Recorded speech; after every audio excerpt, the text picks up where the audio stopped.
And purchase date are also given, right?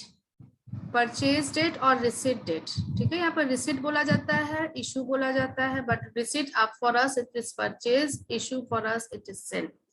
This date also. आपको LIFO में problem है या फीफो में प्रॉब्लम है?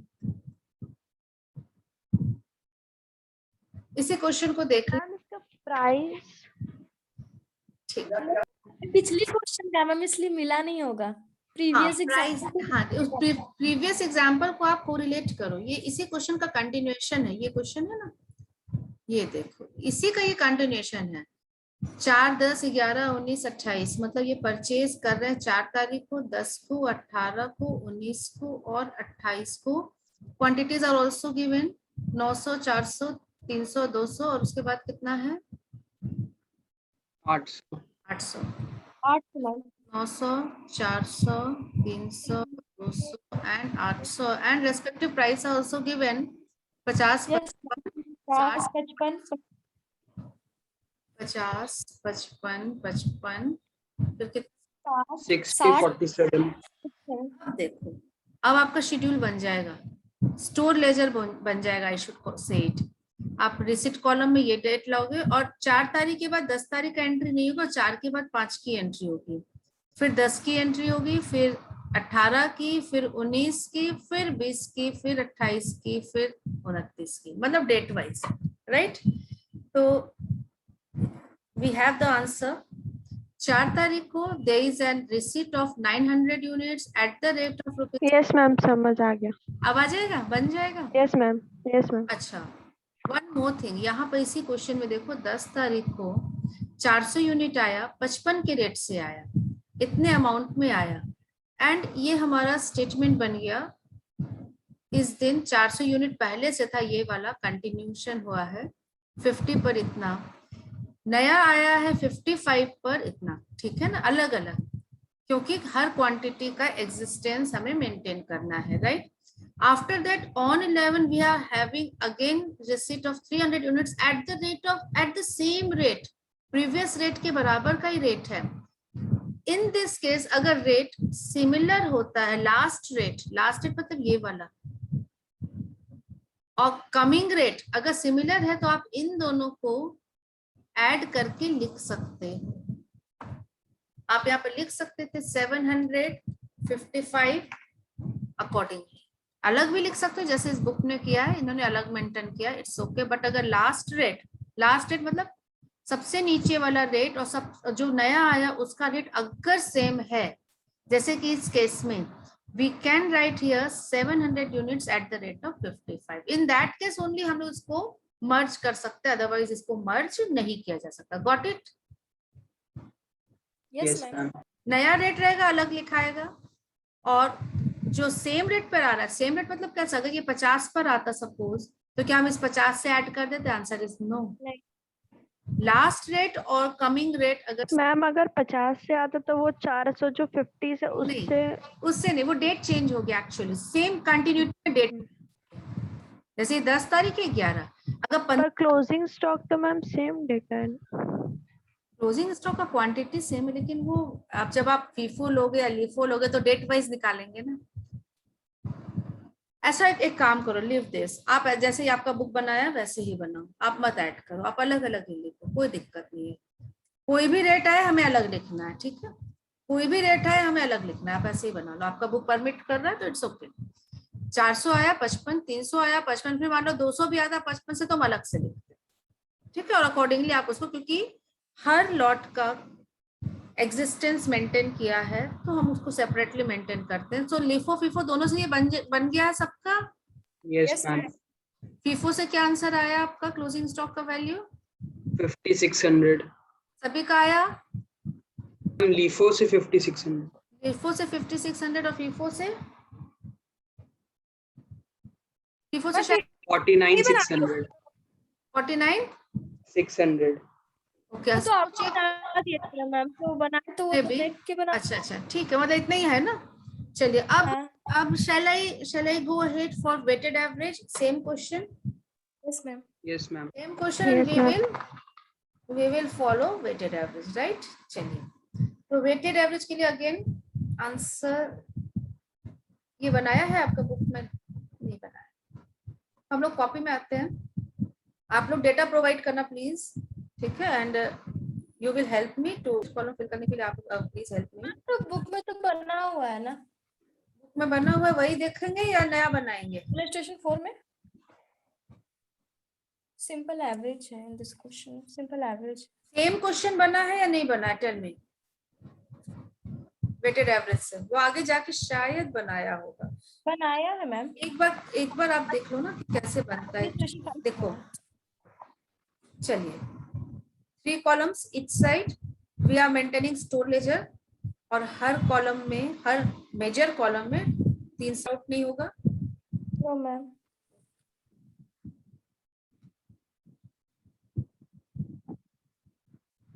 इसका नाम हम लोग सबसे ऊपर में लिखेंगे स्टोर लेजर।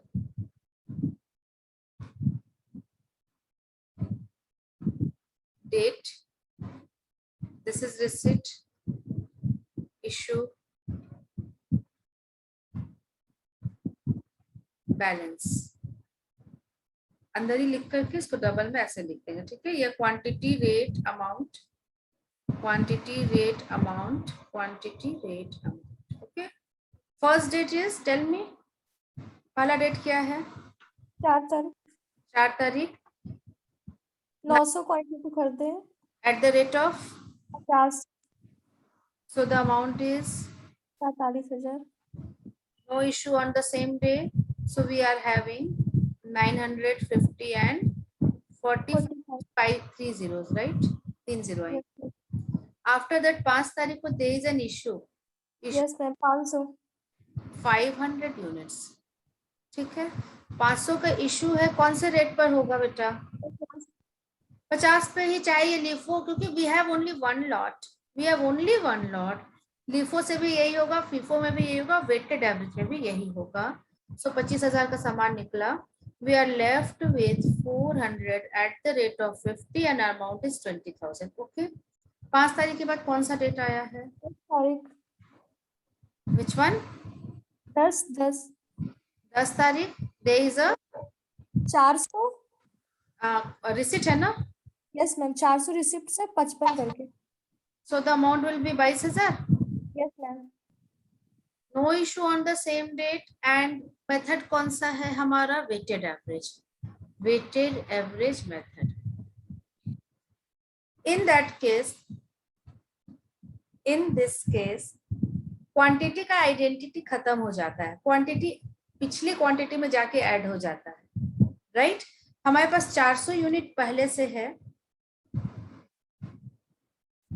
इसमें कौन सा एग्जाम्पल वर्क करेगा? वो पेट्रोल पंप में पेट्रोल की टैंक है जिसमें पेट्रोल पूरा भरा रहता है, इशू हुआ, वही लेवल घटा, और नया जब पेट्रोल हम लोग परचेज करते हैं तो उसे उसी टैंक में फिल कर दिया जाता है, डाल दिया जाता है। गॉट इट ना?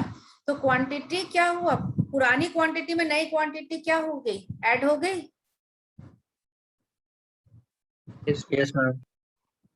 पुरानी क्वांटिटी में नई क्वांटिटी ऐड हो गई। सेम चीज यहीं पर है, new quantity will be added with old quantity. आप ऐड कर दो, कितना यूनिट हुआ? 800 यूनिट, ठीक है। एंड सो अमाउंट के साथ अमाउंट को जोड़ दो, क्वांटिटी के साथ क्वांटिटी को जोड़ दो, अमाउंट के साथ अमाउंट को जोड़ दो, वी विल हैव 47,000, ठीक है। Get a rate now. अब रेट निकालो, इसे निकालो, क्या निकाल पाओगे? 47,000 divided by 800, give me the rate। 58.75. 58.75। तो अब 52 आ रहा है मैम, 52.5 आ रहा है। देखो एक बार इसको चेक करो, प्लीज चेक दिस, ये क्या होगा? मैम 58.75 है। 47,000 एडिशन सही है ना हमारा? नो नो नो, ये गलत है, ये हो जाएगा 42,000 है ये जस्ट इसको नहीं इसमें ऐड करना, ये वाला ऐड होगा ना। ये 20,000 में 22,000 ऐड होगा। Quantity is added with quantity, this quantity और इस क्वांटिटी को हमने ऐड कर दिया, and amount is added with the amount of closing stock 42,000. Now get a rate। 52.5. 52.5. 52.5। समझ में आया? बस यही चीज समझना है। क्वांटिटी, नई क्वांटिटी को क्लोजिंग स्टॉक बैलेंस के क्वांटिटी से ऐड कर दो और नए अमाउंट को बैलेंस के अमाउंट के साथ ऐड कर दो। ये छोटा सा फॉर्मूला इसका, बस। ठीक है, आगे बढ़ते हैं। 10 तारीख के बाद फिर कौन सी तारीख आया है? 11 तारीख में। अच्छा, अब बताओ, अगर इशू होता तो कौन से रेट से होता? Can you please tell me? अगर इशू हो 52.5। इसी रेट से होता। Yes, we have only one rate in this case. हर नए रिसीट के बाद रेट भी बदलेगा। 11 तारीख को क्या हुआ, प्लीज टेल मी? हम सेल 300 का रिसीट। रिसीट है कितना? 300 300 का रिसीट है एट द रेट ऑफ 55। 165। अब क्या करेंगे? क्वांटिटी को 500 एक और जीरो। तो 800 पहले से था, 300 और आया। Can I right here 1100? Yes ma'am. Amount को अमाउंट से ऐड कर दो।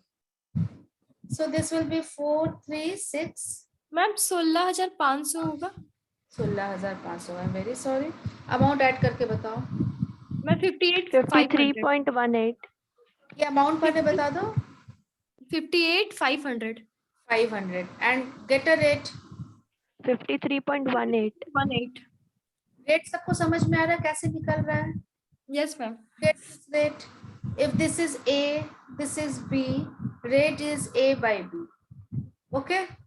Yes ma'am. अगला कोई भी इशू होता है तो ये कौन से रेट से होगा? 53.18 से होगा। देख, इसका कॉन्सेप्ट आपको इसी से क्लियर है कि हर लॉट की आइडेंटिटी खत्म, कोई इंडिविजुअल रेट मेंटेन नहीं हो रहा। We are having only one rate.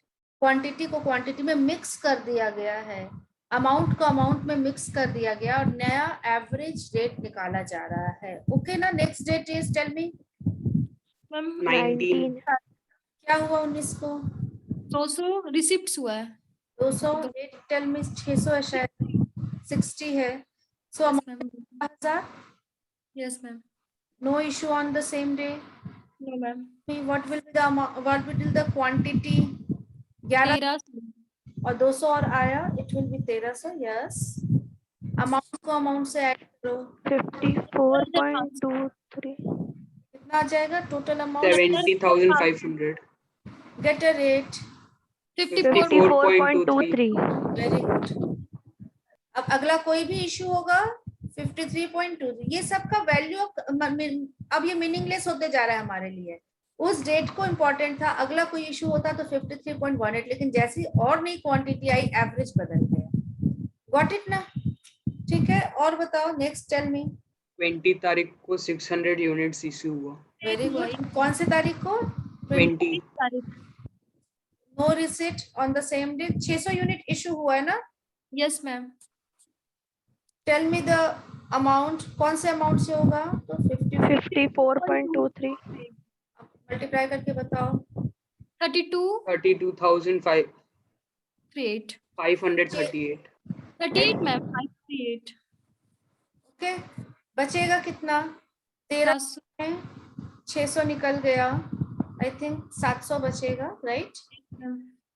Amount आप इसी रेट से मल्टीप्लाई करके निकाल। 37,961 हाँ, 61 आ रहा है लास्ट में आपका, और यहाँ पर 8 है बेटा। ये दोनों का एडिशन ही 70,500 होना चाहिए। ठीक है, आप मल्टीप्लाई करके निकाल सकते थे, लेकिन यहाँ पर कहीं ना कहीं क्योंकि आपने एवरेज किया ना 0.23 के बाद भी कुछ जरूर होगा, इस कारण से आप सीधा क्या करो, 70,500 में इसको लेस कर दो तो आपको ये बेहतर निकलेगा आंसर। 37,962 37,962 और रेट क्या होगा? तो रेट यही होगा 54.23। क्लियर है सबको? 20 यस मैम। बाद क्या हुआ? 28 तारीख को सेल रिसिप्ट्स हुआ है। रिसीट कितना unit? 800 800 at rate of 47 multiply करो। 37,600 37,600। अब क्या करेंगे? क्वांटिटी में 700 क्वांटिटी ऐड करेंगे तो 1500 हो जाएगा। अमाउंट में अमाउंट ऐड कर दो। 75,562 75,562 गेट रेट आज 50.37 3,7 यस मैम। इशू इसी में होगा। नेक्स्ट इशू इज कितने यूनिट का? 29 तारीख को 500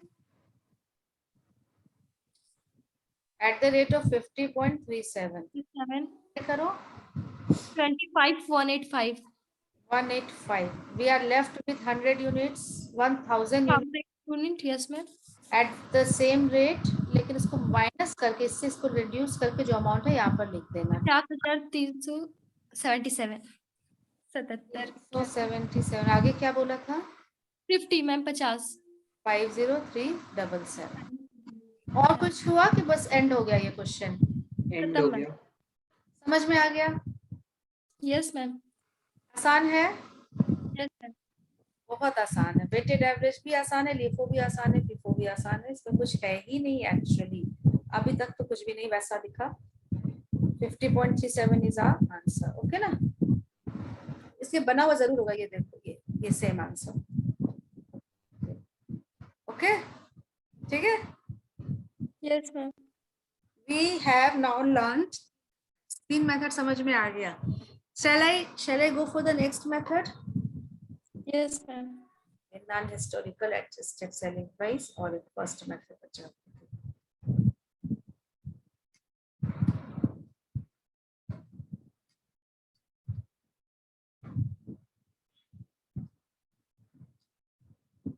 चलिए बताइए मुझे, हम लोग पढ़ क्या रहे थे? हम लोग पढ़ रहे हैं वैल्यूएशन ऑफ इन्वेंट्री। ठीक है, इस चैप्टर में 2 चीजें पढ़ना है actually. Number 1 valuation of inventory, और सेकंड क्या पढ़ना था? Non historical cost. नहीं, वैल्यूएशन के साथ एक और चीज कवर करना था, इन्वेंट्री रिकॉर्ड सिस्टम। ठीक है, तो अभी मैंने कहा था अभी इसको लीव करते, पहले वैल्यूएशन ऑफ इन्वेंट्री हम लोग पढ़ेंगे। आपको पता होना चाहिए ना आपका सिलेबस, आपका कवरेज क्या क्या है। वैल्यूएशन ऑफ इन्वेंट्री, इन्वेंट्री का इसमें कौन सा अकाउंटिंग स्टैंडर्ड आया? AS2 आया, जिसने कहा क्या कहा? लोअर ऑफ रिकॉग्नाइजेबल वैल्यू और cost, whichever is lower। NRV निकालने का फॉर्मूला बताइए। Sales minus sale cost. Estimated sale मत बोलना बेटा, फ्यूचर। हाँ, एस्टिमेटेड सेल सेलिंग एक्सपेंसेस। ये NRV दे दिया। कॉस्ट निकालने का फॉर्मूला बताइए। तो ये एक सिंगल फॉर्मूला नहीं है। सेल में से profit minus historical non historical. Yes, historical है, historical method, non historical method. Historical method में inventory or not ordinarily interchangeable and inventory ordinarily interchangeable। फिर मेथड्स, अब फॉर्मूला आप देखो 5 फॉर्मूला इसमें आता है। इसमें फॉर्मूला है आपका स्पेसिफिक आइडेंटिफिकेशन मेथड। इसमें 4 फॉर्मूला आया आपके पास। कौन कौन सा? लिफो, फीफो, या 3 ही बोलते चलिए। वेटेड एवरेज और एवरेज की जगह सिर्फ एवरेज लिखते, फिर एवरेज 2 हो जाता है, सिंपल एवरेज और वेटेड एवरेज। यहाँ पर एडजस्टेड सेलिंग प्राइस। राइट ना? आप कहाँ हो? You have covered this.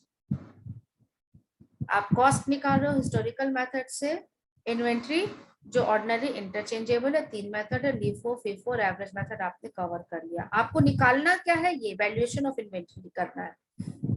हमारे फाइनेंशियल स्टेटमेंट में इन्वेंट्री किस वैल्यू पर दिखेगा।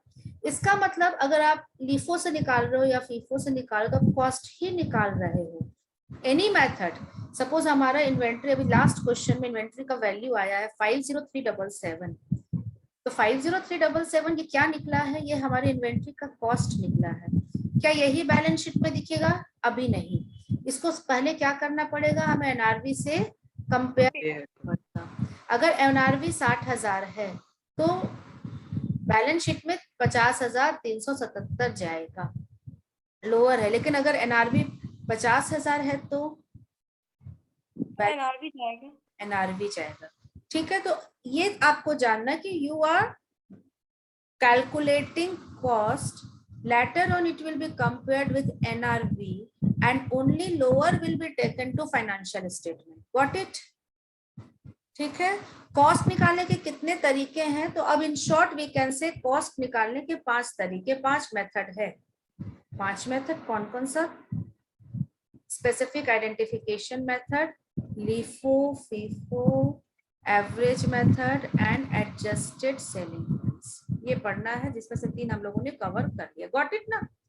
The type of inventory can be say we have 5 methods of calculating cost, of determining cost. Got it? ठीक है.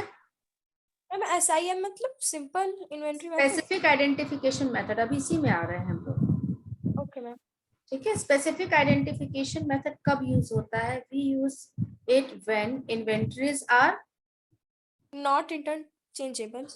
Not ordinarily interchangeable. ठीक है. Inventories are not ordinary interchangeable का मतलब क्या है कि हर कस्टमर यूनिक है.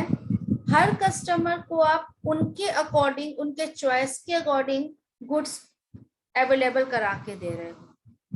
Can I call it inventories are as per customers choice. Customer specification भी बोल सकते हैं. उन्होंने जो बोला अकॉर्डिंगली आपने उनको इन्वेंटरी अवेलेबल कराया. कस्टमर स्पेसिफिकेशन या कस्टमर चॉइस. मिस्टर ए भी लैपटॉप खरीदने गया है, मिस्टर बी भी लैपटॉप खरीदने गया है, सी भी लैपटॉप खरीदने गया है. And you are a seller, you are a trader I should say. आप डिफरेंट वैरायटीज का लैपटॉप बेचते हो. बिग बाजार में आप गए हो, रिलायंस डिजिटल या कोई भी शॉप Yes, ma'am. डील कर रहा है, लैपटॉप बेच रहा है. हर ब्रांड का उसके पास लैपटॉप अवेलेबल है. डेल का भी है, अदर सो मेनी कंपनीज का वो लैपटॉप रखा हुआ है. Got it. ठीक है. और हर कंपनी में भी उसमें सो मेनी क्राइटेरिया, अलग अलग स्पेसिफिकेशन हो सकता है. किसी का रैम अलग है, किसी का साइज अलग है, किसी का टच स्क्रीन है. What ever you can no understand technology, technical you know better than me. ठीक है. तो ए ने एक चॉइस किया, उसे इस ब्रांड का लैपटॉप या ये चाहिए, उसके साथ ये एसेसरीज चाहिए, something he is adding. B ने ये क्वालिटी का ऐड किया और सी ने ये क्वालिटी का, मतलब डिफरेंट थिंग्स ही इज पर. और suppose if this is a car, ये गाड़ी है तो गाड़ी में कलर चाहिए, ब्रांड चाहिए, फिर उसके साथ आपको ये मॉडल का एयर कंडीशनर उस पर लगा होना चाहिए, इसका स्टीरियो सिस्टम लगा होना चाहिए. अलग अलग वैरायटीज का आप उसमें एडिशंस का एसेसरीज लगवा रहे हो अपने कार में. ये इनकी लिस्ट हो गई. ये 50,000 का सामान इन्होंने लिया, उसमें 10,000 का और एडिशन कराया, कुछ और सॉफ्टवेयर डलवाया. सपोज अगर वैसा आइटम है तो 5,000 का और सॉफ्टवेयर डलवाया, 2,000 का और सामान लगवाए, 5,000 के और सामान लगवाए. अकॉर्डिंगली इन्होंने जो लैपटॉप खरीदा वो 1 लाख का है, विथ एसेसरीज 20,000 और एंड 5,000 और. ठीक है. इनका कुछ अलग ही क्राइटेरिया है. आप अमाउंट सपोज 70,000 है, 25,000 है, वट एवर, कुछ भी अमाउंट आप फिल कर लो. टोटल हो रहा है इनका 50, 60, 70, 72,000.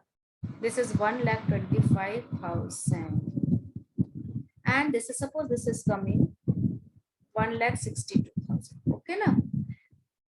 Tell me what will be the cost for inventory number A, inventory for B and inventory for C. अभी तक कॉस्ट है, आपने अभी तक प्रॉफिट ऐड नहीं किया है. तो आपने 3 सामान बेचा आज के डेट में, या कस्टमर आए, कस्टमर ने पूछा कि ये चीजें चाहिए तो ये कैसा रहेगा, उसका कॉस्ट क्या निकल कर आएगा. For trader what will be the cost for first inventory, second और थर्ड? Tell me. 72,000 to 1 अब lakh. आपके स्क्रीन पे यस. एक के लिए जो सामान ए के चॉइस के अकॉर्डिंग जो इन्वेंट्री है उसका कॉस्ट 72,000 है, बी के अकॉर्डिंग 1,25,000 है, सी के अकॉर्डिंग 1,62,000 है. This is what specific identification. हर को स्पेसिफिक मतलब अलग, स्पेसिफिक मतलब फॉर ए अलग कॉस्ट निकाला गया, बी के लिए अलग कॉस्ट निकाला गया, सी के लिए अलग कॉस्ट निकाला गया. सबके लिए आप एक जैसा कॉस्ट नहीं निकाल सकते. वो मिस्टर ए जो चीज खरीदेगा उसका कॉस्ट आपने एक जगह ऐड कर दिया. ये कॉस्ट रेलिवेंट है ओनली फॉर ए, उसी के लिए स्पेसिफिक है. This is specific identification method. समझ में आया? Yes, ma'am. करना क्या था? कुछ नहीं, ये जो खरीद रहा है उसको एक साथ बैठा करके ऐड कर दिया गया बस। ये जो चीज खरीद रहा है उनको ए के लिए आपने लिस्ट बना लिया, उनको ऐड कर दिया, बी के लिए अलग ऐड कर दिया, सी के लिए अलग, specific for, specially for A, specially for B, specially for C. This is known as specific identification method. So easy, yes so easy. नहीं आएगा आपके बुक में, एक भी क्वेश्चन नहीं पूछेगा ही नहीं, ठीक है? जस्ट ये मैंने आपको समझाया है क्योंकि एक मेथड है, मेथड का नाम लिखा है, और ये आपको पता होना चाहिए कि कैसे, how to determine the cost, कैसे। मैम जितना पता है समझ में आया मैम। समझ में आ गया जितना बता दिए? How to determine the cost, सबके लिए अलग अलग कॉस्ट निकाल देंगे बस। Got it?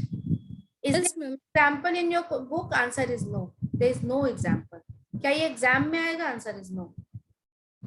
इसको, ये कवरेज नहीं है, ये सिर्फ थ्योरी में थोड़ा सा एक मेथड का नाम लिखा जो हमें जानना है। और जानना है इसमें या छोड़ दे इसको? Whatever you are purchasing from that trader, वो उसके कॉस्ट को एक साथ लिख कर ऐड कर देता है। This is specific identification method, specially identified for one customer. Got it? Yes, ma'am. चलिए, now the next method is adjusted selling price.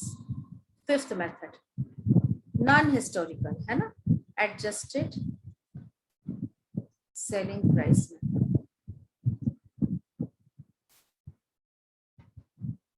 अच्छा, ये फॉर्मूला तो आपको पता होगा, cost plus profit Equal to selling price. Is equal to Sales. Sale, right? Suppose cost निकालना है तो फॉर्मूला आप क्या करते हो? What will be the cost? Cost ही ना निकालना, आप इसमें कर क्या रहे हो? पूरा फ्लो चार्ट पे आप निकाल क्या रहे हो? कॉस्ट ही तो निकाल। Sale minus profit. Sale minus profit. Sale minus profit, this is cost. Adjusted, अब लैंग्वेज को समझो, ये वर्ड क्या यूज कर रहा है? सेल प्राइस को एडजस्ट कर दिया, सेल प्राइस को प्रॉफिट से एडजस्ट कर दिया, या प्रॉफिट को सेल प्राइस से एडजस्ट कर दिया। सेल में से प्रॉफिट को लेस कर देगा तो कॉस्ट पता चल जाए। यही चीज है एडजस्टेड सेलिंग प्राइस, जहां आपको सेल पता होगा, जहां आपको प्रॉफिट पता होगा, और आपको कॉस्ट निकालना होगा। Got it? आपको कॉस्ट किसका चाहिए? आपको कॉस्ट चाहिए क्लोजिंग का, है ना, इन्वेंट्री का। Yes, very good. कॉस्ट चाहिए क्लोजिंग स्टॉक का, तो सेल प्राइस भी आपको किसका चाहिए होगा? है ना, और प्रॉफिट भी आपको क्लोजिंग स्टॉक का ही चाहिए होगा। आप बोलोगे मैम क्लोजिंग स्टॉक तो बिका ही नहीं है, तो उसका सेल कैसे पता चलेगा? भाई बेटा, उसको हम एस्टिमेट कर लेंगे, सेल वैल्यू में से एस्टिमेटेड प्रॉफिट को लेस कर दिया जाएगा तो कॉस्ट पता चल जाएगा। क्लियर है? सपोज करो, अब ये कैसे होता है? Suppose there are some standard sale price, जैसे pen, if you are purchasing a pen, as a student ही हम बोले, अगर आप एक पेन खरीदते हो, एक ब्रांडेड पेन है, आप 50 रुपए का एक पेन खरीदते हो, आज भी वो 50 रुपए में बिक रहा है, एक साल पहले भी आपने खरीदा था तो 50 रुपए में ही खरीदा था, और एक साल बाद भी खरीदोगे तो हो सकता है 50 में ही खरीदोगे। Means it's price is not going to fluctuate, prices are standard. ठीक है, प्राइस जिसका बहुत ज्यादा फ्लक्चुएट नहीं करता। You can take example of cold drink, अगर 15 रुपए या 10 रुपए बॉटल मिल रहा है, एक साल पहले भी उतने में। टेक एग्जांपल ऑफ मैगी, अगर वो 1 pack if it was for 40 rupees एक साल पहले, तो आज भी 40 रुपीज है, और आने वाले कई सालों तक वो 40 रुपीज ही रहेगा, if manufacturer is not going to change it. Means can I say prices या sale price do not fluctuate.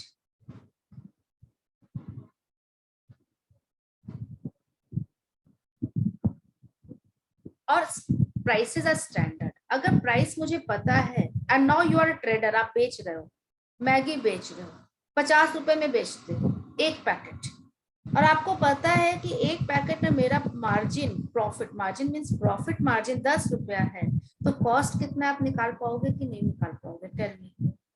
Yes ma'am. एक पैकेट का कॉस्ट आपको अगर 40 रुपए है, ऐसा आपके इन्वेंट्री में last day of the accounting year में 200 पैकेट है आपके पास मैगी के, तो आपको कॉस्ट कितने का हुआ आप निकाल लिए ना? 8,000 रुपए का आपका इन्वेंट्री का कॉस्ट है। Got it? थोड़ा सा समझ में आया? Have you understood a little bit? Yes ma'am. कहने का मतलब है if the prices are fixed they do not fluctuate, and if we know the profit percentage, या तो रुपए में या परसेंटेज में प्रॉफिट दिया हुआ है, तो store laser LIFO FIFO maintain करने का जरूरत नहीं भी हो। छोटा बिजनेस ऑर्गेनाइजेशन, आप समझो इस चीज को बेटा, हमारा बिजनेस बहुत छोटा है, छोटे से शॉप है हमारी, और स्टोर लेजर अगर लिफो फिफो करने चले तब तो पूरा रिकॉर्ड सिस्टम रखना पड़ेगा, कब कौन सा माल कितने में आ रहा है, कितने में निकल रहा है और कितना बच रहा है, पूरा कंप्लीट आपको बुक कीपिंग करना पड़ेगा, कंप्लीट रिकॉर्ड मेंटेन करना पड़ेगा। और छोटा सा बिजनेस ऑर्गेनाइजेशन अगर है तो इतना खर्च वो क्यों करेगा, क्यों लिफो फिफो वेटेड एवरेज में जाएगा?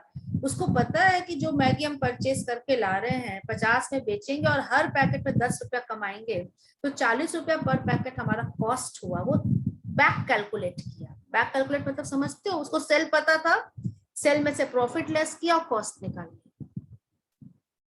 ओके, ऐसा इसके पास जितना भी पैक है उससे मल्टीप्लाई कर दिया, क्लोजिंग स्टॉक निकल गया। No book record, no record keeping, no store ledger, आसानी से वह अपना इन्वेंट्री का कॉस्ट निकाल लेता है बिना स्टोर लेजर मेंटेन किए हुए। One of the easiest method, got it? But criteria क्या है? क्राइटेरिया है, कंडीशन है कि सेल प्राइस स्टैंडर्ड होना चाहिए। डू नॉट फ्लक्चुएट का मतलब ये सेल प्राइस इज स्टैंडर्ड। हर बार वो मैगी लाता है 50 रुपए में ही बेचता है, पहला क्राइटेरिया। दूसरा, GP margin is known. GP margin मतलब percentage of GP, percentage of GP is known, और ये भी बदलता नहीं है। एंड डू नॉट फ्लक्चुएट, ये कंडीशन जरूर लिख लेना, and do not fluctuate.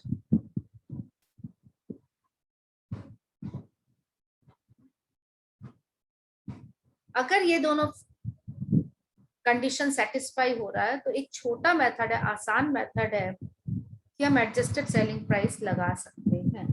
Got it? Example में आते हैं और बेहतर क्लियर होगा। See the example, number of inventory या number of water bottles in closing stock in inventory.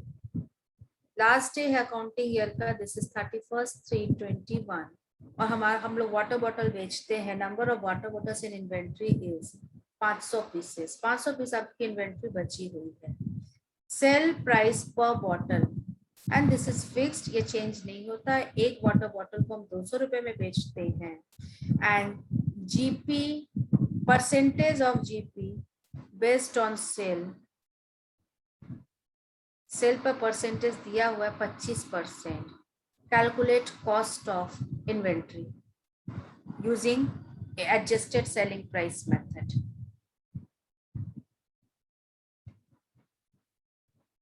कोई बताएगा? एनीवन?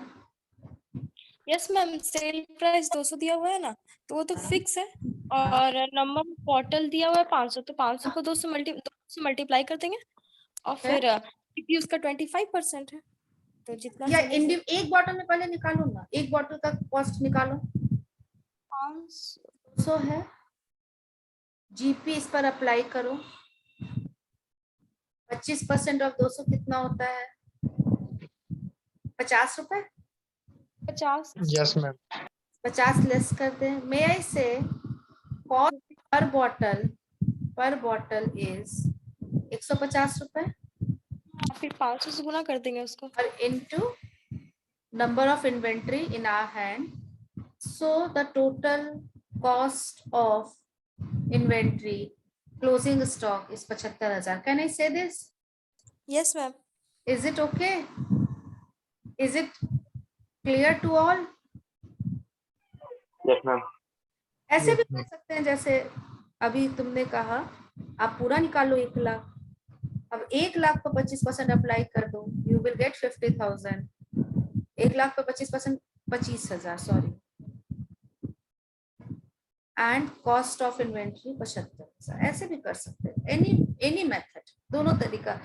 पर यूनिट निकालो, यूनिट से मल्टीप्लाई कर दो, या टोटल निकालो उसके बाद निकालो, एनी मेथड. Got it? क्या किया आपने क्या किया?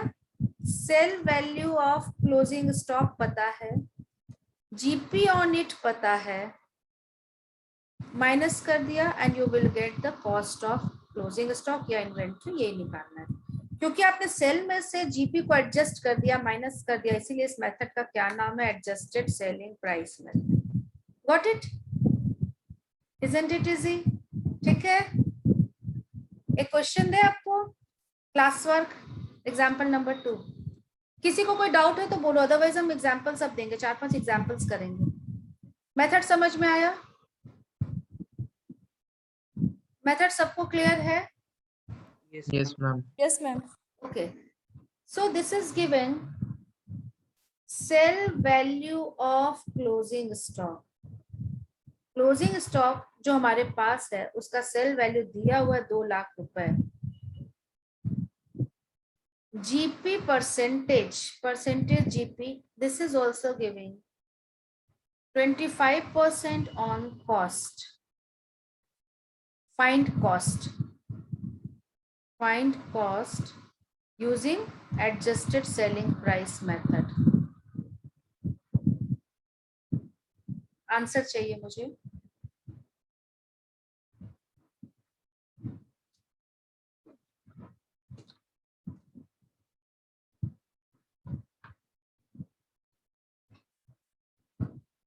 कोई देगा? कॉस्ट निकालिए. कॉस्ट कैसे निकालिए? 1,60,000. One answer 1,60,000. 1.5 lakh. Second answer is coming 1,50,000. Ma'am मेरा भी 1.5 लाख आ रहा है. 1.5 लाख आ रहा है 2 बच्चों का. और ये जसमीत तुम्हारा वॉइस था 1,50,000. 1,60,000. Yes ma'am. 1,60,000 के सपोर्टर. मैम 1,60,000. और आगे 1,60,000. और आगे सपोर्ट. देखो देखो जिनका 1.5 लाख आया है, सोचो कहाँ गलत हो. Where were you wrong? यहाँ देखा 25% किस पर बेस है? 25% ऑन क्या लिखा है? Cost. कॉस्ट आपको दिया, आप 25% सेल पर लगा दिए. 25% ऑन कॉस्ट दिया है बेटा परसेंटेज, लेकिन यहाँ पर ये कॉस्ट नहीं है, ये सेल वैल्यू है. तो आप 25% इस पर कैसे लगा दिए? क्या किया जसमीत ने और बहुत सारे बच्चों ने? एक चीज पढ़ा है, cost plus profit is equal to sale होता है. प्रॉफिट अगर सेल का 25, प्रॉफिट अगर कॉस्ट का 25% है तो वही प्रॉफिट सेल का कितना होगा? इन्होंने ये यूज किया. तो इसको आप सीधा बोलो 25% मतलब 1/4 है, तो वही प्रॉफिट सेल का कितना हो जाएगा? 1/5. 1/5 ऑन सेल. 1/5 का मतलब होता है 20%. 20% अप्लाई किया, 20% आप अप्लाई करोगे इस पर तो ये 40,000 आएगा, और 40,000 को लेस करोगे you will gate 1,60,000. Yes Jyoti, you have any doubt? Ma'am नहीं समझ में आया, 1/5 कैसे आप किए? तुमने वो क्लास नहीं अटेंड किया होगा आई थिंक. और किन बच्चों को नहीं समझ में आया? और किन बच्चों को नहीं समझ में आया? सबको समझ में आ गया ये परसेंटेज का जो हम लोगों ने चेंज कन्वर्ट किया? Yes, ma'am. Yes, ma'am. Yes, ma'am. सबको को समझ में आ गया. तो cost Jyoti, cost plus profit is equal to sale होता है. अगर प्रॉफिट सेल का 25% है, 25 का मतलब आप इसको बटे में लाओ 25%। अच्छा परसेंट का मतलब कौन बताएगा? परसेंट वर्ड का मतलब कौन बताएगा? डिवाइड में 100 रहे। 100 सेंट का मतलब क्या होता है? Only Saint. 100 पर 100, परसेंट मतलब पर 100, तो आप पर 100 मतलब 25 डिवाइड, परसेंट मतलब 1/100 होता है, ठीक है, सिर्फ परसेंट का मतलब। तो 25% है तो 25/100, जिसको काट करके 1/4 हुआ, ठीक है। अब देखो Jyoti, cost plus profit is equal to sale. अगर प्रॉफिट कॉस्ट का 25% मतलब 1/4 है, तो यही प्रॉफिट कॉस्ट का 1/3 होगा। एक कम कर दो नीचे से। अगर प्रॉफिट सेल का 1/3 है, तो यही प्रॉफिट कॉस्ट का 1/2 होगा। अगर ये इसका 1/20 है, तो इसका 1/19 होगा। और ये यूनिवर्सल ट्रूथ है, कभी गलत नहीं होगा। कैसे निकला है क्लास के बाद हम बता देंगे, इसका होल लॉन्ग मेथड भी हम बता देंगे, बट अभी ये याद कर लो। अपने को क्या दिया हुआ था? Profit is 20% of 25% of sale दिया, ऑफ कॉस्ट दिया था, ठीक है। तो आप ऐसे लिखो अपने कॉपी में, cost plus profit is equal to sale. Profit cost का 1/4 है, लेकिन कॉस्ट ही नहीं पता अपने को बेटा, अपने को तो सेल वैल्यू पता था इस क्वेश्चन में। तो यही प्रॉफिट सेल का क्या होगा, तो आप सीधा नीचे एक बढ़ा दो 1/5 का। कॉस्ट पर कम रहता है, नीचे बढ़ जाता है जब आप सेल का परसेंटेज निकालते हो। ज्योति इतना इतना आप समझ सक रहे हो?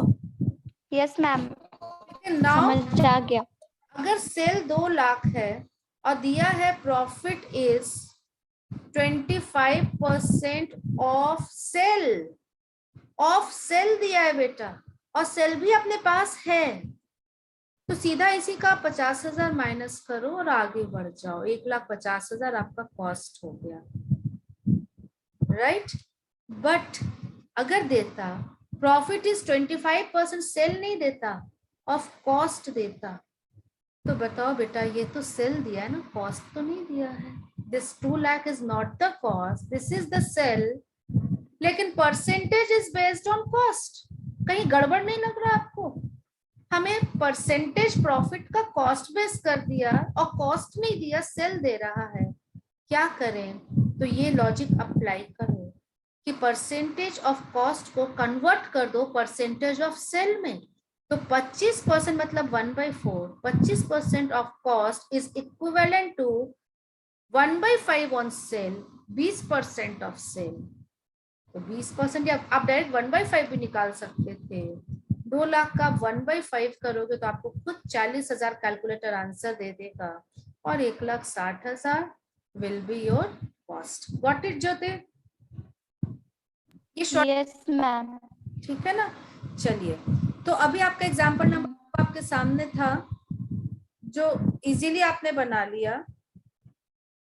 जिन मैम एक बार बच्चों, चेक करना, नेट कनेक्शन मेरा रुक गया था तो हम दिखाई नहीं क्वेश्चन हमको। ये वाला ना, हाँ yes ma'am. Sale value given, ये हमेशा देगा, ये कभी हो ही नहीं सकता कि नहीं देगा। परसेंटेज ऑफ जीपी दे भी सकता है, नहीं भी दे सकता है, मे नॉट गिवन ऑल्सो, तो इसको निकालना पड़ता है। दो चीज हमें पता होना चाहिए। आगे बढ़े हम, थोड़ा सा और आगे बढ़े। Yes sir. देखिए, एडजस्टेड सेलिंग प्राइस के लिए हमें 2 रिक्वायरमेंट्स है। पहला, पता होना चाहिए sale value of closing stock, this will always be given in the question. दूसरा, पता होना चाहिए जीपी रेशियो, और ये दे भी सकता है नहीं भी दे सकता है। गिवन है तो बढ़िया है, और नॉट गिवन है तो कहीं ना कहीं कुछ हिंट देगा, कहीं ना कहीं कुछ क्लू देगा, और तब हमें यूज करना पड़ेगा।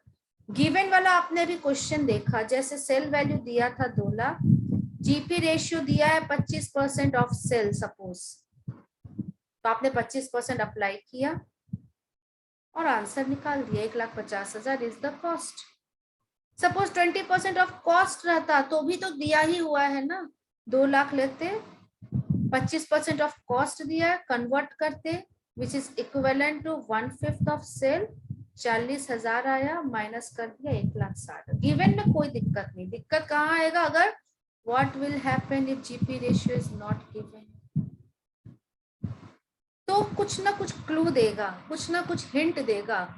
जैसे नया क्वेश्चन, लास्ट ईयर फिगर दिया हुआ है, लास्ट ईयर डेटा, पिछले साल का डेटा दे देगा। फिर क्या दिया, लास्ट ईयर का परचेज दिया है, कुछ भी मान लेते हैं 50,000, सेल दिया है 75,000, क्लोजिंग स्टॉक दिया हुआ है 15,000, opening stock is nil, and current year suppose 2021 है, this was 2020। Sale value of closing stock 12,000। Find cost of closing stock this year using कौन सा method, adjusted selling price method. ये question है आपका, this part is your question. कौन सा part, ये आपका क्वेश्चन का। Find cost of closing stock, उसके बाद क्या लिखे हैं? Find cost of closing using using, okay ma'am. Adjusted selling price, ये आपका क्वेश्चन है, ठीक है। और ये हिंट है,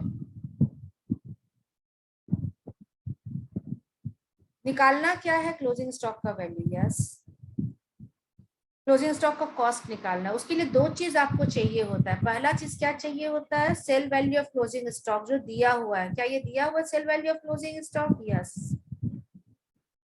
दूसरा चाहिए होता है हमें GP ratio, but this is missing. क्या जीपी रेशियो सीधा सीधा दे दिया 20%, 25%, क्या ये दिया है, आंसर इज नो। निकाल सकते हैं ट्रेडिंग अकाउंट, लेकिन निकाल सकते हैं पिछले साल का ट्रेडिंग अकाउंट बना के। पिछले साल का एक ट्रेडिंग अकाउंट बनाते हैं जहाँ परचेज है 50,000, 50,000, सेल है 75,000, क्लोजिंग स्टॉक है, 1,000, yes ma'am. This is cost, ठीक है, cost of closing stock. So total is 90,000। 90,000 में से क्या आप निकाल लेंगे हम लोग, जीपी 40,000, यस मैम। है ना। 40,000 जीपी निकला। क्या रेशियो निकाल सकते हो based on cell? GP ratio क्या होता है बेटा, बताओ तो। जीपी रेशियो पढ़ा होगा आपने, gross profit by sale into 100। क्या आप निकाल सकते हो GP ratio? 40,000 divided by 75,000 into 100, कितना आया GP ratio, tell me. 53.33। Divide करके बताओ। 53.33। Yes, this is your GP ratio. कहाँ से दिया, डायरेक्ट नहीं दिया था, पिछले साल का डेटा दिया था, उससे हमने निकाल लिया। या तो देगा या तो नहीं देगा, नहीं देगा तो हिंट देगा, हिंट दिया। हम लोगों को हमेशा रेशियो ही निकालना पड़ेगा, मतलब कि क्यों बेटा, हाँ क्यों, अमाउंट भी आप निकाल सकते हो अगर रुपए में निकालते हो, बट जनरली आपको रेशियो निकालना पड़ेगा। अब देखो, निकाल रहे हैं ना मैम, जीपी रेशियो किस पे निकाल रहे हैं? GP ratio on sale, sale, क्योंकि सेल पर ही चाहिए ना, क्योंकि हमें दिया हुआ sale value of closing stock दिया हुआ है। Okay ma'am. ठीक है, तो क्या अब आप कॉस्ट निकाल सकते हो इस 12,000 का? Sale value of closing stock कितना है, अब बताओ। Sale value of closing stock दिया हुआ है 12,000। जीपी रेशियो नहीं दिया था, लेकिन आपने निकाल लिया GP ratio based on cell, आपने निकाल लिया 53.33। 5,600। इसको निकालो, अमाउंट कितना रहा है, 5,600.40। ठीक है। Can you now calculate what will be the cost of closing stock? Ma'am इसका जो जीपी रहेगा इसका भी तो सेल पे निकालेंगे ना, 53% ऑफ सेल करेंगे ना। हाँ 53% ऑफ सेल, इस पर अप्लाई करो। कैलकुलेटर में आप सीधा लिखो 5598 आ रहा है, 5598 सेल वैल्यू, यस मैम, 5598। देखो बेटा, अगर ये 5600 सही है तो इसको थोड़ा राउंड ऑफ करो, 12,000 में से 5600 लेस करो। ये क्या निकाल रहे हो, ये आप जीपी दे रहे हो मुझे या तो जीपी का रेशियो अलग आया।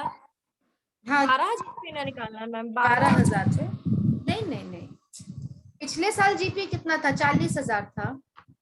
40,000 डिवाइडेड बाय 75,000 इंटू 100 करो तो जीपी रेशियो ये आएगा। ये जीपी रेशियो निकालने के लिए पिछले साल का फिगर आपने लिया। हाँ, जीपी रेशियो को भी 12,000 से मल्टीप्लाई कर दिए इसको। इसको 12,000 से मल्टीप्लाई कर दोगे तो जीपी निकलेगा। कितना निकल रहा है जीपी? 63,99.6। 9.6 हाँ, उसने डायरेक्ट आंसर दिया है, उसने कॉस्ट बताया माइनस जीपी 99.6। 99.6 को 00 करो ना, 6400 ले लें। हाँ yes ma'am. Now what will be the cost? 5600 559। She has given directly cost. दो तरीके का क्वेश्चन आपने दिखा अभी। कैसा कैसा क्वेश्चन देखा? You have seen in first question, first type question आपने देखा जहाँ sale value of closing stock दिया हुआ था, sale value given, sale value of closing stock, और दूसरा जीपी रेशियो ऑल्सो गिवन, निकाल लिया आपने, जीपी रेशियो को अप्लाई किया, निकाल लिया। सेकेंड टाइप आपने देखा sale value of closing stock given but GP ratio directly नहीं दिया था, not given but having some hint, having some clue, clue कुछ था और आपने बना लिया। Got it? ये दोनों समझ में आया जो मैंने लिखा? टाइप्स ऑफ प्रॉब्लम लिख रहे हैं, कितने प्रकार का क्वेश्चन आ सकता है। Is it okay? Yes ma'am. और क्वेश्चन चाहिए इसमें सेकंड वाले में? एक और चलिए छोटा सा एग्जांपल एक और करते हैं हम लोग। दिया है sale value of closing stock, ये हमेशा देगा बेटा। Find the cost of closing stock using adjusted price method with the following help of following information आपको पिछला साल का डेटा रहता है। Purchase of the last year, चलिए लिखते हैं purchase of the last year, कुछ भी मान लो 70,000। ओपनिंग स्टॉक भी दे सकता है, सपोज ओपनिंग स्टॉक 20,000 है। Sale of the last year 1,20,000 है and closing stock of the last year 10,000 है। ये इंफॉर्मेशन दिया हुआ आपको अलग से। और बोलता है कॉस्ट ऑफ क्लोजिंग स्टॉक इस साल का निकालिए। दिस फिगर इज ऑफ से 2021 and this is of the last year 2020। कैसे निकालेंगे? आप बोलोगे मैम सेल वैल्यू तो दे दिया, जीपी रेशियो नहीं दिया, जीपी रेशियो नहीं दिया तो हम कैसे निकालें? ये मिसिंग है। तो आप ही आंसर करो कैसे निकालोगे? ट्रेडिंग अकाउंट बना देंगे। पिछले साल का ट्रेडिंग पीएल बना दो। हम सिर्फ फिगर ले रहे हैं, ठीक है? अब तुरंत फटाफट एक रफ में आप ट्रेडिंग पीएल बना सकते हो। इसका 20,000 ओपनिंग स्टॉक, 70,000 इधर लिख दोगे। सपोज डायरेक्ट एक्सपेंसेस भी दिया है, कुछ भी दे सकता है ना, डायरेक्ट एक्सपेंसेस भी 10,000 दिया है, कोई बात नहीं, ट्रेडिंग अकाउंट बनाने में हम तो मास्टर हैं। सेल कितना दिया? 1,20,000, क्लोजिंग स्टॉक 10,000, 1,30,000 टोटल इधर, 1,30,000 में 30,000 इज द प्रॉफिट अमाउंट आया। क्या कोई जीपी रेशियो बता सकते? 25%। कैसे निकाला GP ratio? 30,000 divided by 120। GP ratio का फॉर्मूला है GP by sale into 100। 30,000 divided by 1,20,000 into 2.5% आ रहा है। कितना आ रहा है? 2.5%। कैसे? 25% आएगा। यस मैम 25% ही आ रहा है। इनटू 100 करो बेटा। 100 यस मैम। हाँ हाँ 25%। तो जीपी रेशियो हमने निकाल लिया हिंट से, क्लू से। ये है पिछले साल 2020 का डेटा से। अब इस साल की ओर चलो तो इस साल आपको यहाँ पर क्वेश्चन में दिख रहा है, क्वेश्चन में इस साल सेल वैल्यू दिया है क्लोजिंग स्टॉक का, कितना दिया हुआ है? 1,00,000। इसमें क्या करोगे कि कॉस्ट निकल आएगा? 1 लाख का 25% हो जाएगा, 25% लेस कर 25 देंगे तो निकल जाएगा। 25% कहाँ से आया? पिछले साल के क्लोज से आया था, राइट। सो हमारा आंसर आ गया क्लोजिंग स्टॉक का कॉस्ट 75,000। Got it? तो यही हम वैरायटी ऑफ क्वेश्चन लिख रहे थे। इजिएस्ट पहला है कि sale value of closing stock भी दिया, जीपी रेशियो भी दे दिया, 25% भी दे दिया और सेल वैल्यू 1,20,000 भी दे दिया, निकाल लिए। सेकेंड वैरायटी में जो अभी एग्जांपल लिया, सेल वैल्यू तो दे दिया था लेकिन जीपी रेशियो नहीं दिया था, तो कुछ क्लू देगा और क्लू देगा पिछले साल का डेटा, और पिछले साल का डेटा दिया तो उससे हम निकाल लिए। अब समझ में आया? Yes ma'am. Third problem, sale value तो देना ही है, sale value of closing stock given but no clue for GP. GP का कोई क्लू नहीं, कोई पास्ट ईयर डेटा नहीं। अब क्या करेंगे? ठीक है, चलिए क्वेश्चन में।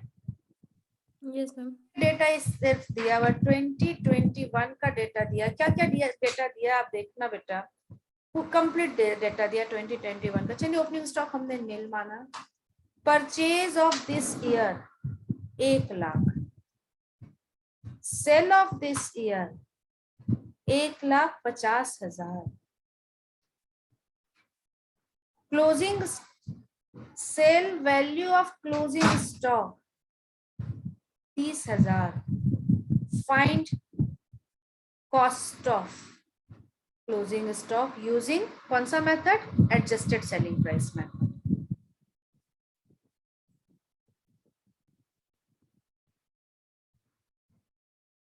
ओपनिंग स्टॉक नहीं है, परचेज दिया है, सेल दिया है, sale value of closing stock दिया है, find cost of closing stock. No last year clue, no GP ratio is given. कैसे बनेगा? तो मैम इस ईयर का ट्रेडिंग अकाउंट बनाएंगे, जैसे कि इस ईयर का ट्रेडिंग अकाउंट, ठीक है। चलिए इस ईयर का ट्रेडिंग अकाउंट आप बोल रहे हो बनाने, बनाते हैं। तो इस ईयर का ट्रेडिंग क्या बताओ, क्या क्या दिया हुआ है अपने को? 1 लाख परचेज दिया हुआ है और 1 लाख, सेल दिया हुआ है 1 लाख, और क्लोजिंग स्टॉक है ये तो बता रहा है क्योंकि यहाँ लिखा है क्लोजिंग स्टॉक कितना। हाँ मैम, तो 30,000। 30,000 क्या हम यहाँ नहीं 1,20,000 नहीं 1,20,000 30,000 1,20,000 लिख सकते? 1,20,000 कहाँ से आया तुम्हारा? 1,20,000 तो कहीं नहीं है, कुछ नहीं है। 30,000 दिया हुआ सेल वैल्यू ऑफ दिया है, ये दिया है। क्या हम यहाँ 30,000 लिखेंगे? ये sale value of closing stock है। तो sale value of closing stock तो नहीं लिखाता है। यहाँ पर क्या लिखाएगा? क्या यहाँ पर सेल वैल्यू लिखाएगा या कॉस्ट लिखाएगा? कॉस्ट कॉस्ट कॉस्ट लिखाता है। दिखाएगा। या लोअर लिखाएगा AS2 के अकॉर्डिंग? हाँ लोअर लिखाता है। लिखाएगा। सेल वैल्यू मतलब NRV तो है ना। हाँ आप देख रहे हो कि 1 लाख का सामान लाया, कुछ बचा हुआ भी है और 1.5 लाख में बेच रहा है, मतलब प्रॉफिटेबल ही है। कैन आई से सेल वैल्यू ज्यादा है तो इसका मतलब कहीं ना कहीं प्रॉफिट हो रहा है, ठीक है ना। कितना हो रहा है हमें नहीं पता, मींस कॉस्ट लोअर है, तो यहाँ कॉस्ट लिखाएगा। यहाँ सेल वैल्यू आप 30,000 नहीं लिख सकते हो, we can not write sale value here. Cost लिखाएगा और कॉस्ट ही तो निकालना है, फाइंड द कॉस्ट। कॉस्ट ही तो मिसिंग है, कैसे निकलेगा? जीपी निकाल देंगे। समझ में, प्रॉब्लम समझ में आया, क्वेश्चन समझ में आया? सॉल्यूशन तो हम लोग कर लेंगे, एक बार क्वेश्चन समझ लेते हैं। मैम क्वेश्चन में तो जीपी निकलेगा तो निकलेगा कैसे मैम? फिर तो जीपी तो इसमें तो नहीं निकल पा रहा है। Yes ma'am. How to proceed now? सबको ये प्रॉब्लम समझ में आ गया, कहाँ फंस गए हम लोग? Yes ma'am. ठीक है ना। यहाँ 30,000 नहीं लिख सकते, 30,000 तो सेल वैल्यू, हमें तो कॉस्ट चाहिए। How to proceed? तो एक एजम्पशन करते हैं, एक मान लेते हैं, हाइपोथेटिकल सिचुएशन मान लेते सब बिक गया। एक्चुअल में नहीं बिका है, लेकिन मान लो ना, मानने में क्या जाता है। मान लो कि सब बिक गया, तो हमारा ट्रेडिंग अकाउंट कैसा दिखेगा? Tell me. परचेज कितना से नहीं, दिखेगा? purchase का दिखेगा, सेल का नहीं दिखेगा। सब बिक गया तो सेल तो दिखेगा ना बेटा। सेल पूरा 1.5 लाख है, और अगर क्लोजिंग स्टॉक बिक जाएगा, बचेगा ही नहीं। क्लोजिंग स्टॉक बिक जाएगा तो कितने में बिकेगा? 30,000। 30,000 में बिकेगा। मतलब क्लोजिंग स्टॉक सेल वैल्यू का दिया था इसलिए 30,000 उसी को मान लिए ना मैम। हाँ हाँ, क्योंकि वो एस्टिमेटेड है, अगर बिकेगा तो 30,000 में बिकेगा, ऐसा अनुमान है। ओके। और क्लोजिंग स्टॉक क्योंकि सब मान लिए सब बिक गया तो वो नील हो गया। ट्रेडिंग अकाउंट जहां sell side credit side is 1,80,000, so the GP is 80,000। Ma'am थोड़ा सा रिपीट कीजिएगा प्लीज।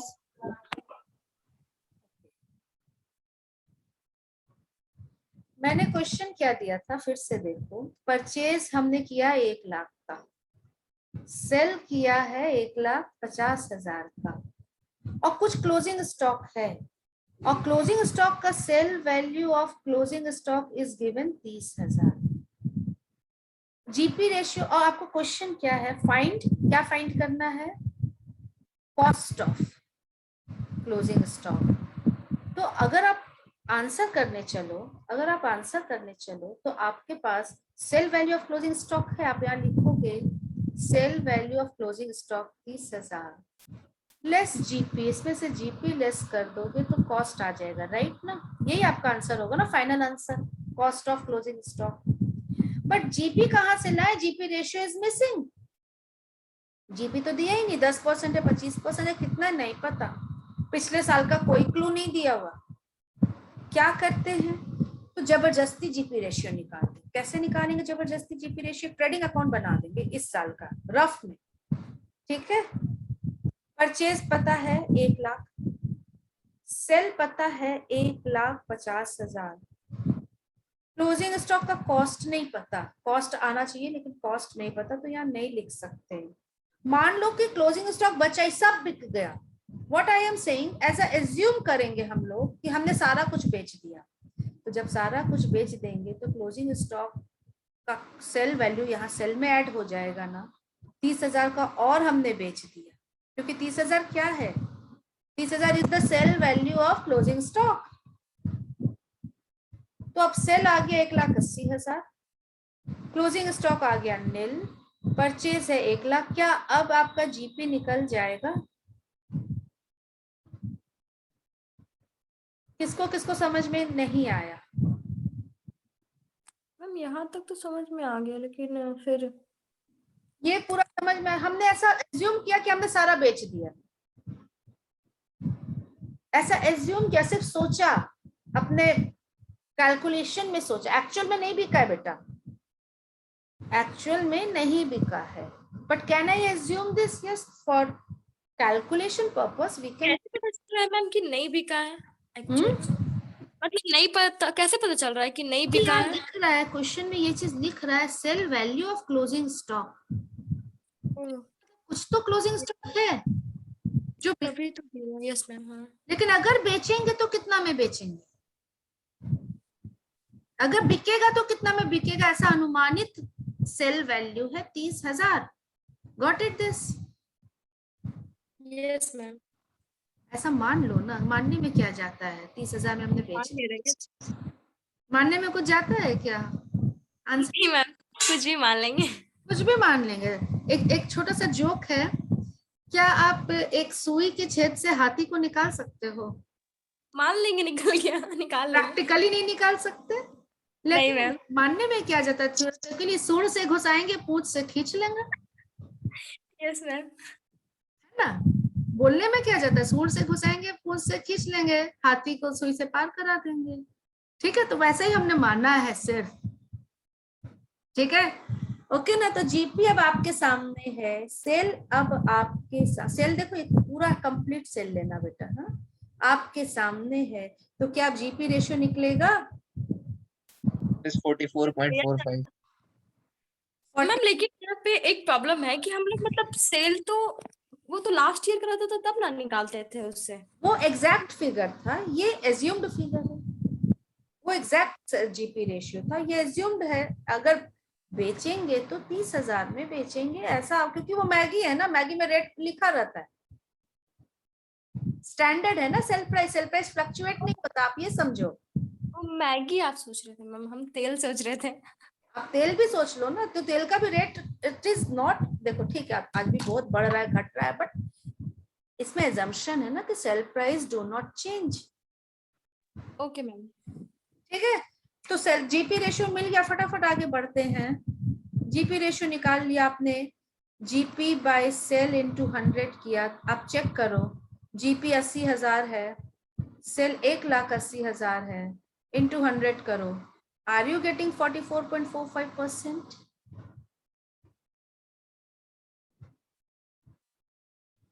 निकला? Yes ma'am. Yes ma'am. अब आंसर करो, क्या ये आंसर हो गया? हमें जीपी रेशियो निकालना था क्या? नो मैम, क्या निकालना है? कॉस्ट निकालना है। Cost of closing stock. तो वही अपना स्टेटमेंट बनाने होगा। Sale value of closing stock दिया हुआ है, कितना है? Sale value of closing stock कितना मैम है? 30,000। 30,000, वेरी गुड। 30,000 लेस, अब कैसे अब बन जाएगा क्या? Yes, GP ma'am. रेशियो जैसे निकल गया, लेस जीपी ऑन इट, कितना परसेंट है इसका? 44.44। 44 या 45 जो भी निकाला आपने, अप्लाई किया, इस पर अमाउंट दो, माइनस करेंगे। 13332, मतलब 1,332। ठीक है, सो द अमाउंट इज मैम 16,000 16,600। आ गया। Yes ma'am. तो ये तीसरा और इसी तरीके का क्वेश्चन आपको आएगा एग्जाम में। थर्ड कैटेगरी, कौन कौन सा कैटेगरी? फर्स्ट जाता है। तो मैम जो एग्जाम में देता है वो assumption पे बनेगा, जो भी हाँ, assume करके बनेगा। आपके बुक में आते हैं क्वेश्चन, देखो दिया हुआ आपके बुक में, हम लोग अब बुक से क्वेश्चन करते हैं। Okay ma'am. ये जी एडजस्टेड सेलिंग प्राइस,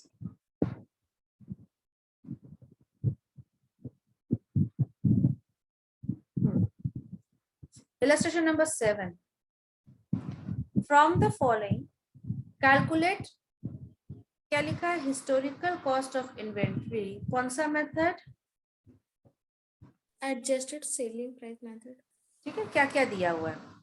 सेल इस साल का 2 lakh during the year, purchase 2 lakh, inventory closing stock, पूरा पढ़ना बेटा, एट क्या दिया हुआ है? Selling price. प्राइस पे दिया हुआ है। ये sale value of closing stock दिया हुआ है, बस, और कुछ दिया नहीं दिया, सिर्फ इतना दिया, जीपी रेशियो नहीं दी। इसको बनाना है आपको। क्या निकालना है? कॉस्ट ऑफ इन्वेंट्री निकालना है।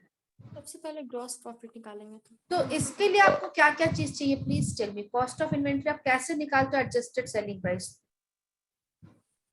तो सबसे पहले जो क्लोजिंग इन्वेंट्री का सेलिंग वैल्यू रहता है उसमें से माइनस कर देते हैं gross profit. Sale value of closing stock जो दिया हुआ है 50,000, राइट?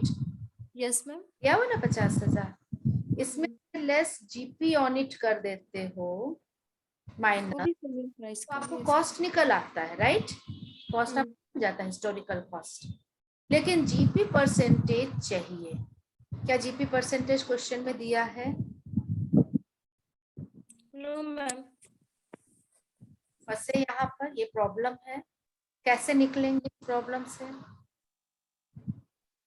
मैम 2 लाख और 2,50,000, तो 50,000 मान हो लेंगे, जाएगा। यस वेरी गुड, मान लेंगे कि सब बिक गया, जीपी नहीं निकालना है, छोटा सा ट्रेडिंग अकाउंट बनाएंगे। परचेज कितना दिया, please tell me. 2 lakh. 2 lakh. Purchase is given 2 lakh. Sale कितना लेंगे? 2,50,000। Very good, 2,50,000। हमने माना सब बिक गया, we have assumed entire closing stock has been sold. जब पूरा बेच दिए तो ये 20,000 प्लस 50 है, इसी में बेचेंगे, क्योंकि दिस इज द 50,000 क्या है? This is the sale value of closing stock. So the GP is, अब जीपी निकला आपका दोनों साइड। Yes ma'am. 50,000। कितना आया जीपी? 20%। और जीपी रेशियो निकाल दो इस पर। 20%। 20%. कैसे? 50,000 divided by 20%। into 100. So this is 20%. तो जीपी का परसेंट मिल गया हमें, 20% हमने निकाल लिया। बोलिए आगे। तो इसमें 50,000 का 20% निकाल देंगे। 10,000। So the cost Ma'am, is 40,000 है इसमें।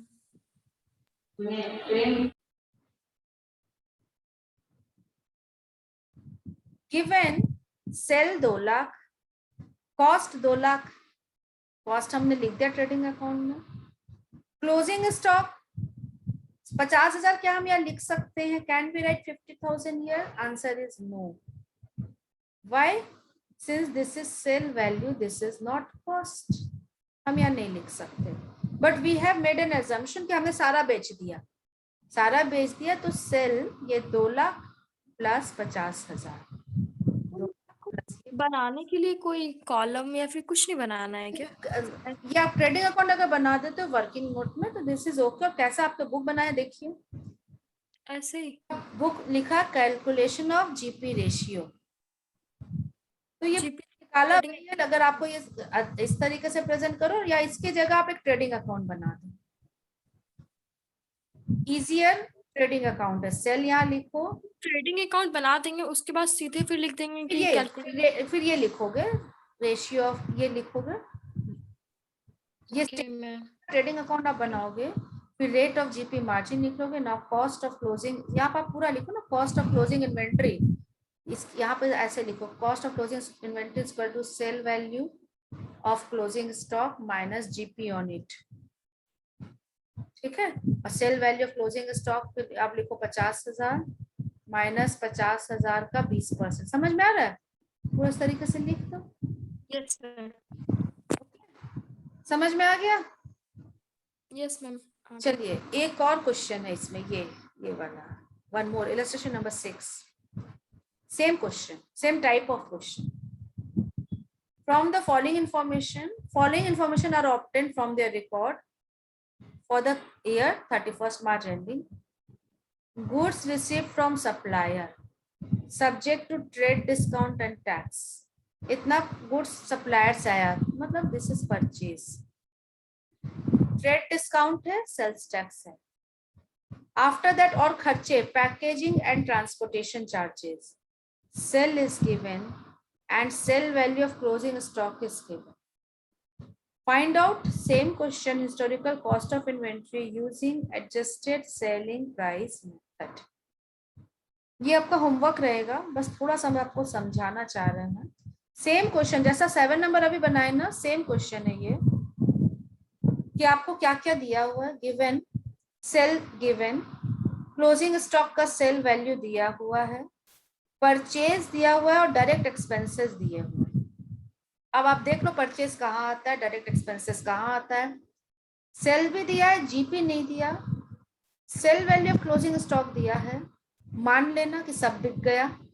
ठीक है, बनेगा? Yes ma'am. बस ये जो दिया इसका ट्रीटमेंट देना होगा। अगर हम लोग गुड्स खरीद के ला रहे हैं सप्लायर से और सप्लायर ट्रेड डिस्काउंट दे रहा है, तो डिस्काउंट को क्या करोगे, और टैक्स लग रहा है तो टैक्स को क्या करोगे? दोनों लेस होता है मैम, मतलब टैक्स ऐड होगा। अगर हम 100 रुपए का सामान खरीद रहे हैं, 100 रुपए पर समझना, ट्रेड डिस्काउंट अगर 3% है तो 3 रुपया लेस हो जाएगा 97, और सेल टैक्स है, ये ट्रेड डिस्काउंट 12 रुपया ऐड हो जाएगा, और सेल टैक्स 11%। तो 11% किसका निकलेगा? 100 का 11% निकलेगा या 97 का 11% निकलेगा? 97 का। हाँ, sale tax will be calculated at net sale price, net sale price. ठीक है, तो 97 का 11%, इसका 11% लगा करके ऐड कर देना, you will get the purchase price. Okay, तो आपका, आप समझ गए, आप इसको लेकर चलोगे, इसका 3% लेस करोगे और जो नेट अमाउंट आएगा उसका 11% क्या करोगे? ऐड। ठीक है, then you will get purchase, net purchase, total purchase cost. Total purchase मिल जाएगा आपको थोड़ा सा कैलकुलेशन करके। ये डायरेक्ट एक्सपेंसेस है, ये सेल है, ये sale value of closing stock है। जीपी रेशियो निकल जाएगा। Yes, ma'am. जैसे ही निकलेगा आप मेन आंसर में आ जाओगे। मेन आंसर में sale price of closing inventory में जीपी माइनस कर दोगे, you will get the cost of closing. ठीक है, तो ये होमवर्क में रहने देते हैं। समझ में आ गया आपको, बना लोगे? Yes ma'am. चलिए, तो पांचों मेथड ओवर हो गया हमारा।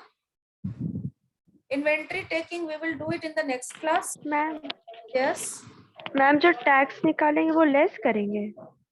टैक्स ऐड होगा बेटा।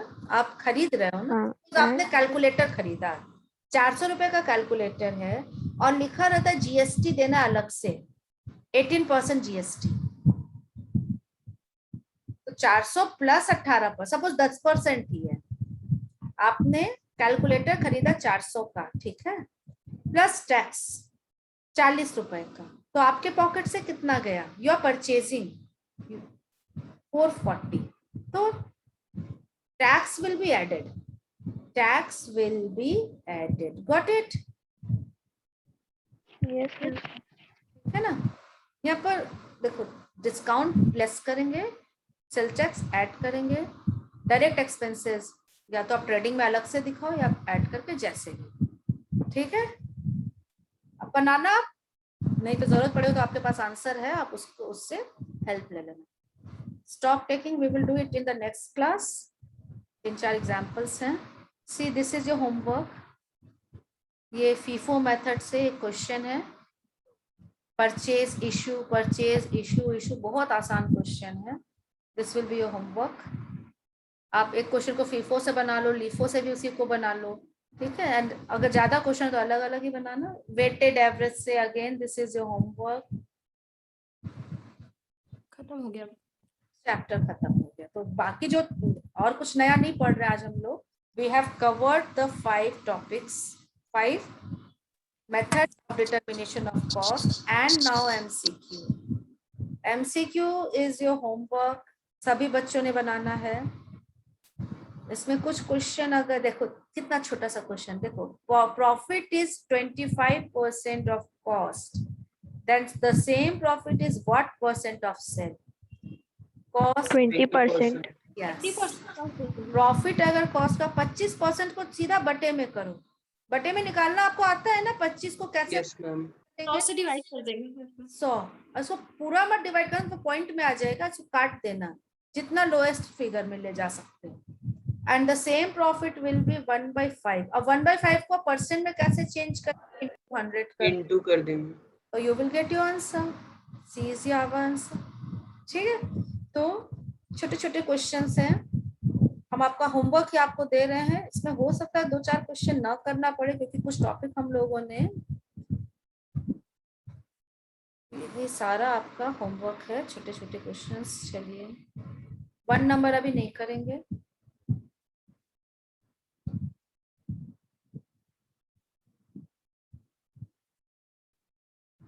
टू भी नहीं करेंगे,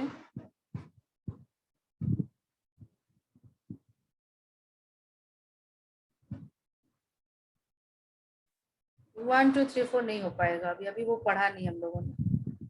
ठीक है, बहुत कम होमवर्क है, बहुत कम होमवर्क है। लिफो फिफो से ज्यादा क्वेश्चन ही नहीं है आपके बुक में, और जो नेक्स्ट क्लास में पढ़ेंगे उससे रिलेटेड बाकी क्वेश्चंस होंगे। और पढ़ना है नया कि अभी रहने दे? 1 last class will be there, एक और एक्स्ट्रा क्लास अगर होगा, या और पढ़ना चाहते हो आज ही पढ़ा दे, और हैव भी टाइम। और चलिए आज रहने देते, एक क्लास और करेंगे हम लोग, और जो बचा वो पार्ट है उसको कवर करेंगे। ठीक है, क्योंकि वो इंटायरली डिफरेंट थिंग है। Yes ma'am. जैसे मैंने कहा था ना, हमें 2 चीज पढ़ना है। मैंने फ्लो चार्ट भी बनाया था ऊपर में, यहाँ फिर से बनाते। इस चैप्टर में, इन्वेंट्री नाम का जो चैप्टर है आपका, इसमें 2 चीज कवर करना है। क्या क्या चीज कवर करना आप बता सकते हो? वैल्यूएशन और inventory record system. Valuation is over, 5 method है, ठीक है। रिकॉर्ड सिस्टम पढ़ेंगे। हाँ, इन्वेंट्री रिकॉर्ड सिस्टम से वो क्वेश्चन उससे रिलेट कर रहा है। इसमें 5 method, LIFO FIFO, weightage, specific, identification method और adjusted selling price method, that is covered. Valuation क्या बोलता है? AS2, बहुत इंपॉर्टेंट। लोअर ऑफ कॉस्ट और एनआरवी विच एवर। अच्छा, इस पांचों मेथड में कौन सा मेथड अच्छा है, कौन सा मेथड रेकमेंडेड है? LIFO FIFO weight LIFO LIFO नहीं, लिफो नहीं, फिफो वेटेड एवरेज या और फिर एएसपी। ठीक है, एडजस्टेड सेलिंग प्राइस, ये तीनों मेथड बोलता है फॉलो करना। ओके ना, तो तीनों मेथड आज आपने कवर कर लिया है, लिफो भी आपको आता है। So we have covered valuation part and inventory record system is left, और वो हम लोग नेक्स्ट क्लास में कवर कर लेंगे। ओके, 3-4 क्वेश्चंस उससे रिलेट करने हैं, राइट? ओवर कर आज का। Yes ma'am. Yes ma'am okay, thank you ma'am. Thank you very much.